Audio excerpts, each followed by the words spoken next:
Hello, everyone. I'm Professor Plink. I respond to various theological and ideological questions and claims from a rationalistic and naturalistic approach in an effort to give and explain the opposite viewpoint and help to balance the conversation. A few shout-outs before we get into today's video. First, a shout-out to my most recent super thankers, Eric Mishima, Piao Meow Noir, and James Lamica. Thank you very much for your continued support. You are the irreligious inkwell that keeps my pragmatic fountain pen flowing. Thank you for being fans and for helping me to do what I do. Also, a very special shout out to Oleg, who designed this very nifty version of Plinky that you're seeing today. I think he's great, and Oleg, my hat is off to you and your artistic talent. If anyone else would like to send Plink art, the way to do so will be down in the description of this video. Well, today is the first in a series of compilation videos filled with, as the title says, Creationist Cringe. There are many people out there who just decide to jam their incredulity at the very idea that their God might not exist into a little YouTube or TikTok short and throw it out on the internet as if they've just popped out a true mic drop zinger. Obviously, the short video format is not conducive to a full response video in and of themselves, but if you shove enough cocktail weenies in your mouth at one sitting, it can make for a meal. And the same principle applies to creationist shorts, I suppose.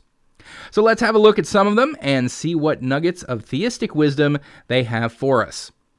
First up, we have a super happy, smiling Christian who is just so excited that he's going to be telling us about a new geographical proof for the existence of the Christian God. Take it away, sir.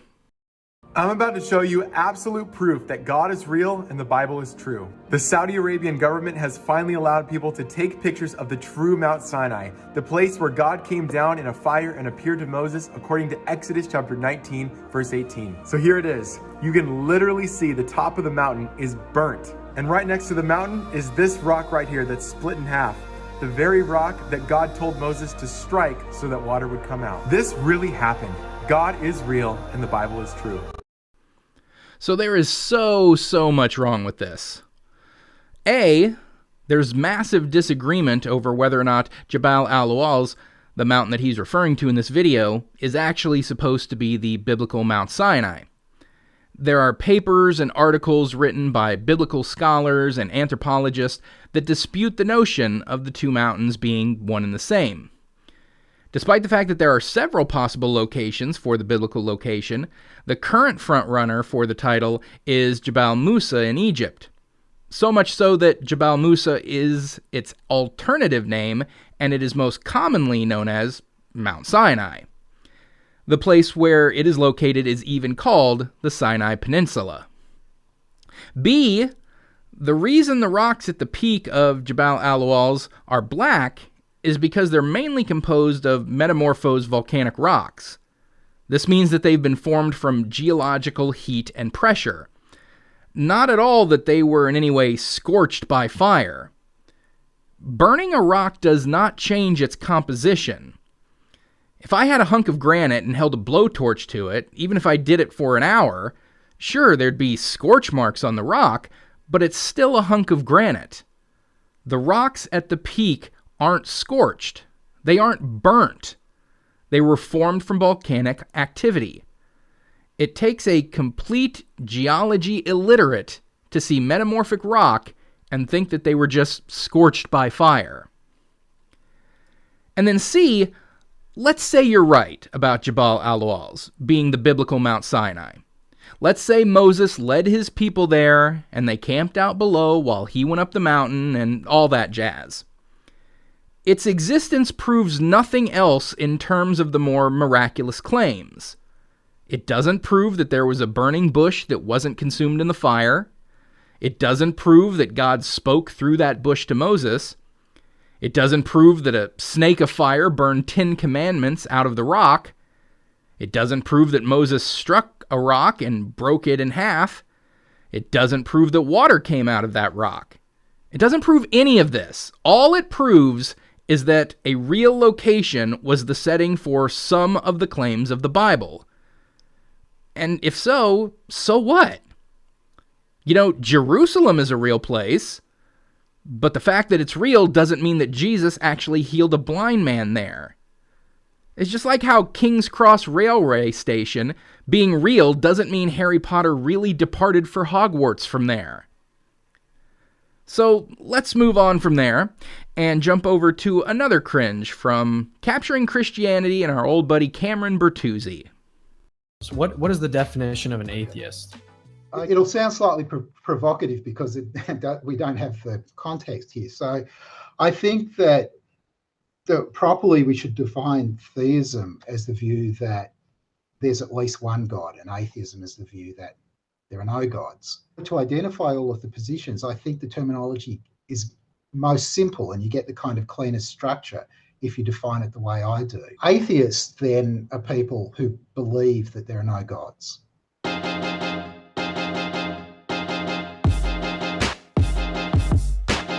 Atheists then are people who believe that there are no gods. Well, slap me around and call me Susan. I warned you, Susan. Are we really back on this thing again? Why are you theists always and forever trying to insist upon an alternate definition of atheism? Look, it's not hard.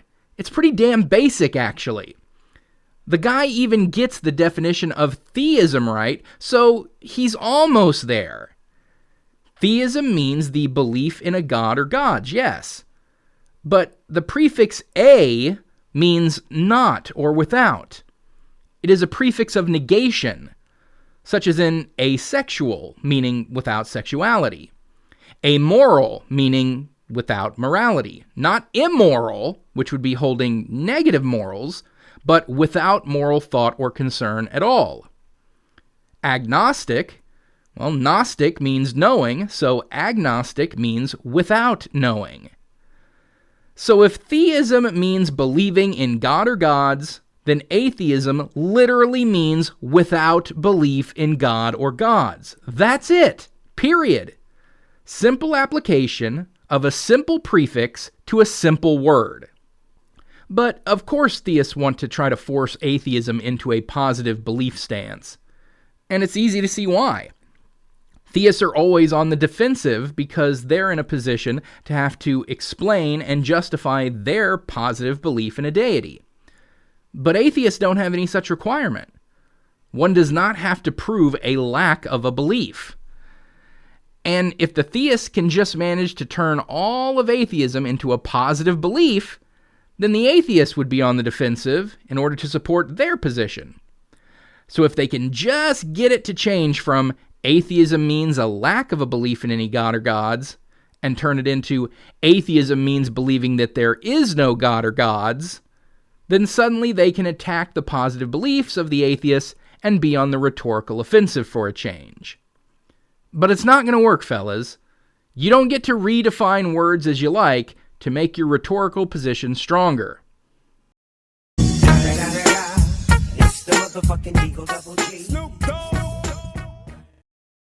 So let's move on.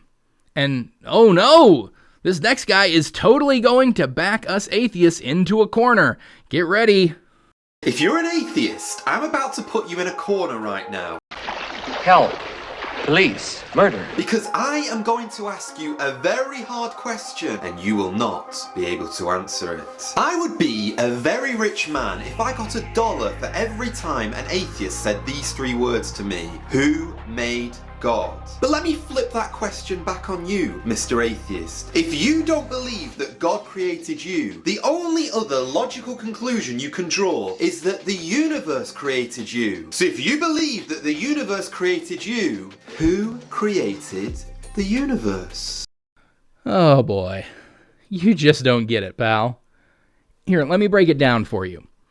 We atheists don't think that someone is required to make absolutely everything. That's what you theists believe. You are the ones who constantly claim, as a cornerstone of your argument, that there has to be a designer for everything.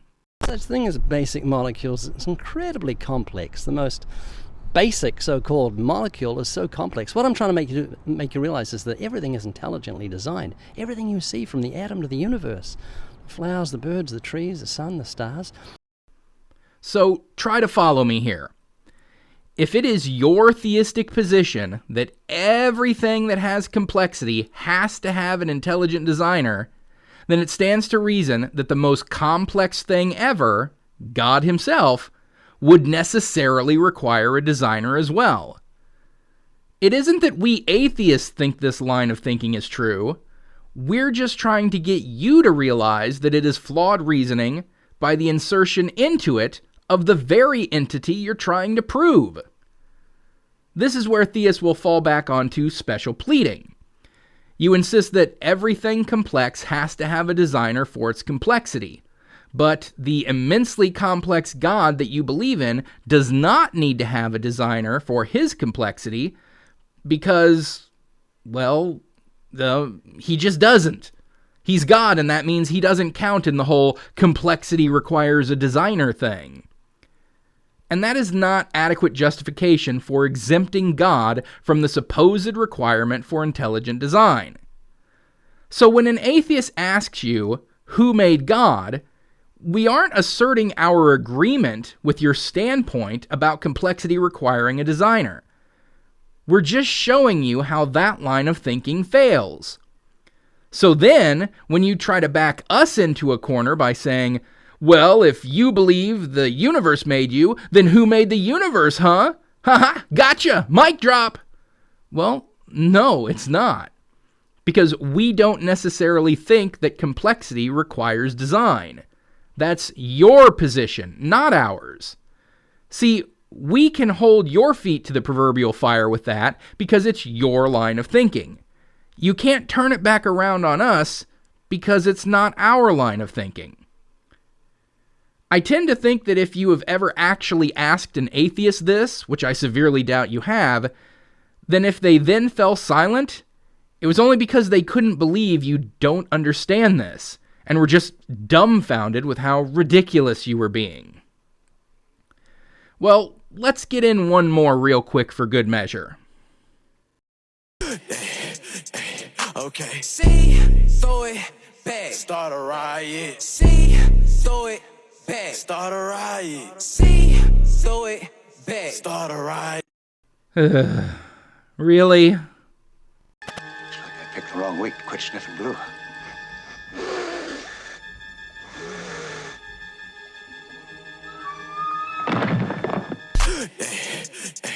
Okay. See, throw it back. Start a riot. See, throw it back. Start a riot. See, throw it back. Start a riot. And that is where we will close off this Cringe compilation for now. It really is the case that when making little short shots, the creationists really aren't bringing their A game. But, of course, their A game isn't all that impressive either. And if nothing else, the Cringe can be entertaining. So make no mistake, there is plenty of little tidbits of ridiculous theistic nonsense to draw from in the future. But for now, we will bid this craziness adieu. So thanks for watching, everyone. Don't forget to like this video, comment, and subscribe so you'll always be notified when a new video comes out. Until next time, I'm Professor Plink reminding you to keep striving for greater understanding. It's the best way to get wherever you want to go.